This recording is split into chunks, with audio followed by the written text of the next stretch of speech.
स्वागत है दोस्तों। लास्ट वीडियो में हमने स्टेबिलिटी चेक्स परफॉर्म किए।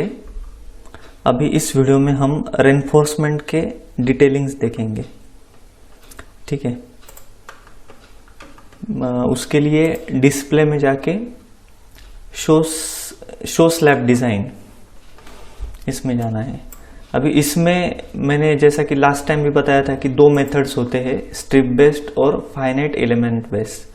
तो हमने अभी इस वीडियो में स्ट्रिप कोई भी ड्रॉ नहीं किए, तो इसलिए हम प्योरली फाइनाइट एलिमेंट बेस के हिसाब से निकालने वाले हैं। अभी इसमें फाइनाइट एलिमेंट में डायरेक्शन 1 और डायरेक्शन 2 हर एक डायरेक्शन में टॉप रिबार एंड बॉटम रिबार्स रहते हैं। तो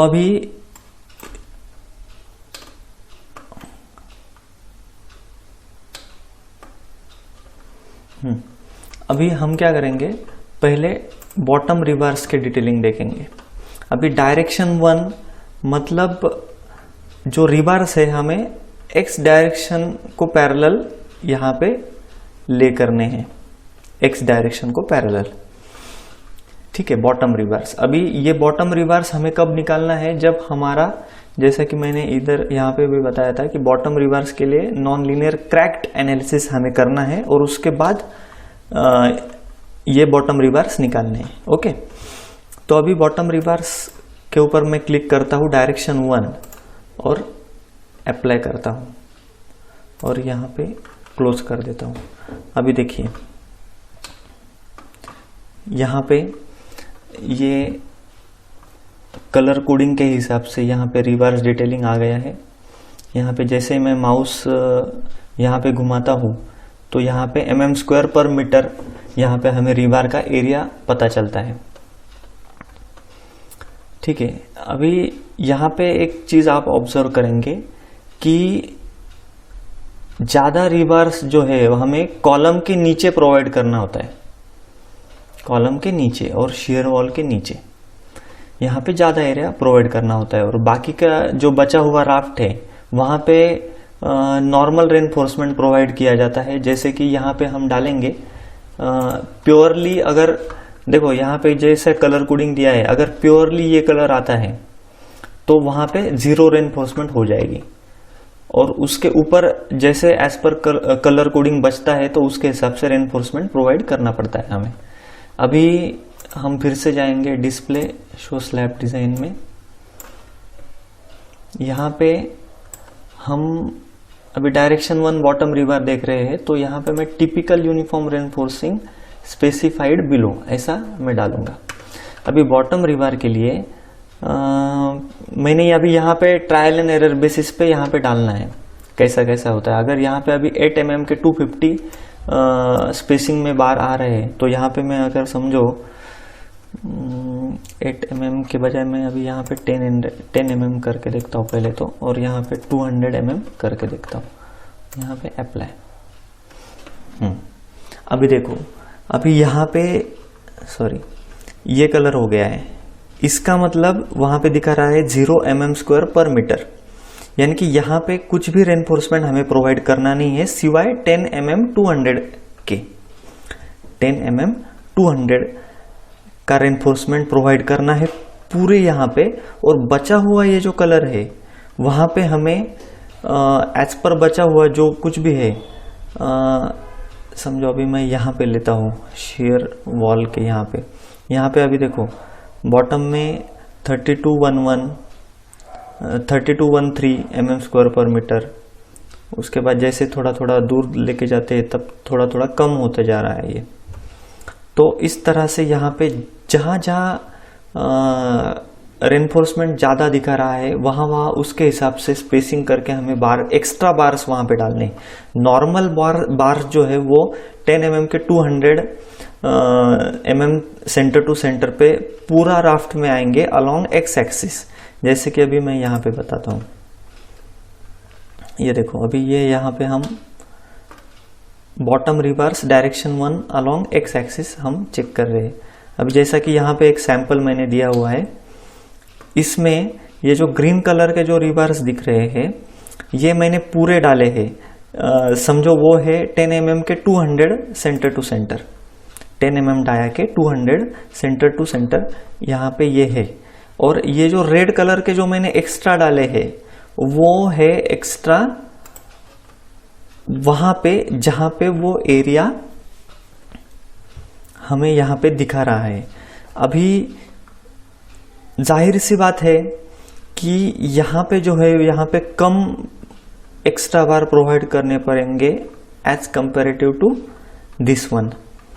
तो ऐसा हमें यहाँ पे निकालना है। अभी समझो यहाँ पे मैंने किया 10 mm के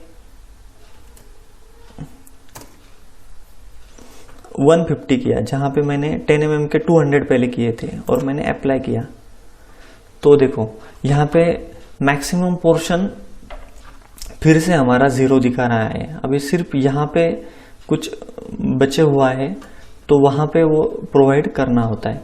अभी मैंने क्या किया समझो 200 किया जो कि पहला था और यहाँ पे इतना दिखा रहा था वो, उसके बाद फिर मैंने 150 किया। तो 150 करने के बाद हर एक कॉलम के नीचे थोड़ा थोड़ा दिखा रहा है, ठीक है। तो अभी मैंने प्रोवाइड करना है 10 mm का 150 mm centre to centre bars provide करने हैं थ्रू आउट। और उसके बाद फिर आगे का देखना है। यहाँ पे एक्स्ट्रा जो है वहाँ पे एक्स्ट्रा अभी यहाँ पे मैं बताता हूँ, जैसे कि अभी यहाँ पे 900 है, 1043 है। तो 1043 मैंने समझो 16 mm के लिए 16 mm का 1000 मल्टीप्लाई बाय 12 mm के 113, 16 mm के 200.96 डिवाइडेड बाय 1030 लिया हमने। तो वो 16 mm के 195 पे यहाँ पे इतने पोर्शन में आ जाएंगे, 16 mm के 195। तो इसी पोर्शन में सिर्फ हमें 16 mm के 195 बार्स प्रोवाइड करने हैं एज अ एक्स्ट्रा। इसके साथ में 10 mm के 150 के साथ में ये हमें प्रोवाइड करने हैं। अब रहा सवाल स्पेसिंग एडजस्टमेंट का, तो वो स्पेसिंग एडजस्टमेंट हमें खुद से डिसीजन लेना होगा कि स्पेसिंग का अरेंजमेंट कैसा करना है। अभी मैं क्या करता हूँ, अभी यहाँ पे 10 mm के ही 75 डिस्टेंस पे लेके देखता हूँ। तो ये देखो यहाँ पे मैक्सिमम अभी हर एक इसका अलग अलग आएगा। अभी यहाँ पे भी अगर समझो यहाँ पे 10 mm के 75 किए तो कैसा होगा मैं आपको बताता हूँ। अभी ये 10 mm के 150 सेंटर टू सेंटर आ गए और उसके नीचे यहाँ पे ये जो है एक्स्ट्रा ये भी 150, यानी कि ये दोनों में का ग्रीन और रेड में का डिस्टेंस 75 आ जाएगा। इसके हिसाब से 75 आ जाएगा बरोबर। अभी 75 आने के बाद भी अगर बचता है यहाँ पे, जैसा कि अभी यहाँ पे बचता है, तो यहाँ पे और जितना है स्पेसिंग के हिसाब से वो एक्स्ट्रा रिबार यहाँ पे प्रोवाइड करना है। जैसे अभी यहाँ पे समझो यहाँ पे और मैंने ये एक कर लिया, ये एक कर लिया, ये एक कर लिया, ऐसे हमें कैलकुलेट करना है वो। ये ऐसे ये किस तरह से, अभी ये एक स्क्वायर बचा है वो डिस्टेंस हमें कैलकुलेट करना है और उसके हिसाब से फिर वो वहां पे एक्स्ट्रा रेनफोर्समेंट प्रोवाइड करना है। इस हिसाब से ये कैलकुलेशन करना पड़ेगा। और रहा सवाल इसका, तो यहाँ पे भी डायरेक्टली यहाँ पे 10 mm से करके चलेगा नहीं, तो यहाँ पे डायरेक्टली 16 mm या 20 mm या 25 mm के बार यहाँ पे लगेंगे, उसके बाद ही ये होगा वो प्रोवाइड। तो इस तरह से ये बार्स की डिटेलिंग हमें प्रोवाइड करनी पड़ेगी। ये डिटेलिंग का जो इशू है राफ्ट फाउंडेशन में, ये बहुत ही केयरफुली सॉल्व करना पड़ेगा, क्योंकि इस डिटेलिंग में ज्यादातर बार एक दूसरे के ऊपर ओवरलैप भी होते हैं, ओवरलैप करने पड़ते हैं क्योंकि ये रेनफोर्समेंट एडजस्ट करने के लिए, इसीलिए ये डिटेलिंग बहुत ही इंपॉर्टेंट है। तो इस तरह से अगर समझो यहाँ पे मैंने 20 mm का लिया, 100 सेंटर टू सेंटर, और यहाँ पे दिखाया, तो देखो यहाँ पे 20 mm के बार यहाँ पे सेटिस्फाई हो रहे हैं। सिर्फ लिफ्ट शाफ्ट की मैं बात कर रहा हूँ, बाकी के यहाँ पे तो हमने 10 mm के यूज़ किए थे, अभी 20 mm के यहाँ पे किए, तो बस नॉर्मली इतना बचता है। तो यहाँ पे अगर समझो ये मैं 50 mm का कर देता हूँ, यानी कि 50 उसका जो जैसा मैंने यहाँ पे बताया था, हर एक 20 mm के बीच में एक 20 mm का आएगा, बट वो उतने पीस के लिए आएगा। सिर्फ 50 करने के बाद समझो अप्लाई कर दिया तो ये यहाँ पे चला जाता है। तो इस तरह से हमें ये रेनफोर्समेंट प्रोवाइड करना पड़ेगा, इस तरह से। और फाइनाइट एलिमेंट बेस मेथड जो है वो बहुत ही एक्यूरेट मेथड है, और उसके हिसाब से ही जाना चाहिए मेरे हिसाब से। तो अभी ये हो गया बॉटम रिबार का अलोंग एक्स डायरेक्शन। अभी डायरेक्शन 2 में भी वैसा ही करना पड़ेगा बॉटम रिबार के लिए। तो यहाँ पे ये मैंने ज़्यादा ले लिया है, इसलिए वो वैसा दिख रहा है। यहाँ पे मैंने अगर समझो ऐसा कर लिया तो ये ऐसे दिखाएंगे। तो उसके लिए भी सेम प्रोसीजर है, जैसा मैंने बताया वैसा ही, जैसा अभी मैं यहाँ पे बता देता हूँ। ये top rebar, sorry bottom rebar ही देखा ना हमने, डायरेक्शन 2 के लिए बॉटम रिबार ऐसे आएंगे, ये हॉरिजॉन्टल थे और ये वर्टिकल आएंगे अलोंग वाई एक्सिस। तो इस तरह से हमें डिटेलिंग करना है। वैसे ही टॉप रेनफोर्समेंट में, अभी मैं आपको टॉप और बॉटम का एक डिफरेंस मैं बता देता हूँ आपको। बॉटम रेनफोर्समेंट में या तो डायरेक्शन 1 हो या डायरेक्शन 2 हो, उसके लिए हमें कॉलम के नीचे ज़्यादा रेनफोर्समेंट देना पड़ता है। कॉलम के नीचे या शीयर वॉल के नीचे ज़्यादा रेनफोर्समेंट देने की ज़रूरत पड़ती है। बट उसके अपोजिट अगर टॉप रेनफोर्समेंट की बात करें, तो टॉप रेनफोर्समेंट में दोनों कॉलम के बीच में का जो डिस्टेंस रहता है और एंड पोर्शन का जो डिस्टेंस रहता है, उधर ज़्यादा रेनफोर्समेंट प्रोवाइड करना पड़ता है। क्योंकि यहाँ पे देखो, अगर मैं बात करूँ बेंडिंग मोमेंट डायग्राम की, तो ये बेंडिंग मोमेंट डायग्राम यहाँ पे पॉजिटिव, यहाँ पे निगेटिव, यहाँ से फिर से, यानी कि ये दोनों में के जो है, यहाँ पे निगेटिव बेंडिंग मोमेंट और यहाँ पे पॉजिटिव बेंडिंग मोमेंट। पॉजिटिव मतलब सैगिंग बेंडिंग मोमेंट, और यहाँ पे हॉगिंग बेंडिंग मोमेंट। यहाँ पे क्योंकि लोड जहाँ पे पड़ रहा है वहाँ पे तो डाउनवर्ड डायरेक्शन की ही बेंडिंग मोमेंट अप्लाई होगी, यहाँ पे सैगिंग बेंडिंग मोमेंट अप्लाई होगी। वैसा ही यानी कि अलोंग दी वाई एक्सिस भी वैसा ही होगा। यहाँ पे ऐसा करके यहाँ से नीचे जाएगी और यहाँ पे ऊपर आएगी और यहाँ से नीचे जाएगी।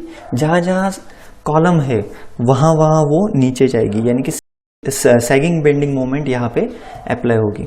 तो इसलिए कॉलम के नीचे बॉटम रेनफोर्समेंट ज़्यादा रहेगा और कॉलम के बाजू में टॉप रेनफोर्समेंट ज़्यादा रहेगा। ये आपको ध्यान में रखना है, ठीक है। तो इस तरह से ये रेनफोर्समेंट हमें एडजस्ट करना पड़ेगा। बॉटम रिबार के लिए नॉन लीनियर क्रैक्ड, टॉप रिबार के लिए नॉन लीनियर अलाउ अपलिफ्ट, ठीक है। इस तरह से ये अभी डिटेलिंग का पार्ट भी हमारा खत्म हो गया। ये देखो, मैं यहाँ पे टॉप रिबार का दिखा देता हूँ डायरेक्शन 1। ये देखो यहाँ पे मैं यहाँ पे नन कर देता हूँ और यहाँ पे देखते हैं। तो देखो यहाँ पे जो है ये टॉप रेनफोर्समेंट, यानी कि ये मिडल पार्ट है, दोनों कॉलम के बीच में का पार्ट है। तो दोनों कॉलम के बीच में जहाँ जहाँ आ रहा है वहाँ वहाँ टॉप रेनफोर्समेंट ज़्यादा लगेगा हमें। यहाँ पे, यहाँ पे, यहाँ पे, ऐसा इस तरह से यहाँ पे डिटेलिंग प्रोवाइड करना पड़ेगा हमें, ठीक है फ्रेंड्स। तो अभी मैट फाउंडेशन का हमने पूरा डिज़ाइन बना लिया है। अब ये डिज़ाइन ख़त्म हो गया है अभी हमारा। Thank you friends.